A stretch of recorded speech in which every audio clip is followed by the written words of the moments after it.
listening to the daily version of the Corlin Economics Report. I'm Al Corlin. Appreciate you joining me. This program is being produced exclusively for my friends at Kitco. I have a new guest on the line, as far as Kitco is concerned anyway, longtime guest on the Corlin Economics Report, I have to say, and that is Ellen Brown. Ellen is a very, very bright woman, frequent contributor to the Huffington Post, and someone whose opinion I truly, truly respect. Ellen, here's the question.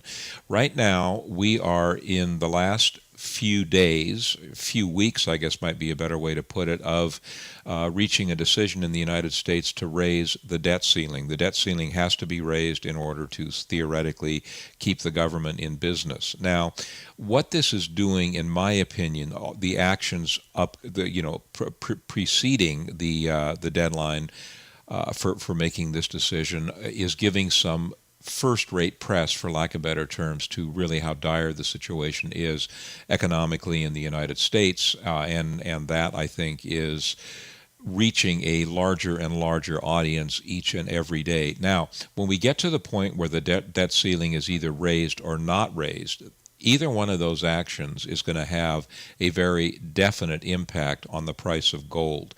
What do you think those impacts will be, positive or negative? I actually think it will be positive on the price of gold and silver either way.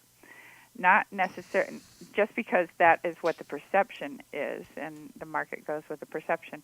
If the debt ceiling is raised, then the perception is that that will dilute the value of the dollar, and therefore people want to hold gold because that will make their gold and silver more valuable. If the debt ceiling is not raised, we could have a widespread global default and a depression. And that, again, makes everyone concerned about the dollar. They don't know where the dollar is going. And foreign countries as well are fleeing to gold as a more stable alternative than the dollar.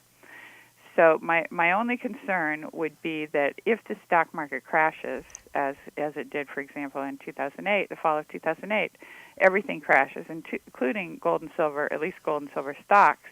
And the reason is that many people have invested on margin, and as soon as those margin calls come in, they have to sell everything. So they wind up selling their gold and silver along with everything else. So that, for that reason, I'm a little nervous myself about holding on to. I am a heavy investor in gold and silver gold and silver stocks. But you're thinking in general that either course of action probably would be positive. Is that correct? Yes, I personally am hanging on. That's my personal opinion. Okay, there you have it. We're going to be back with you tomorrow. Have a great rest of the day.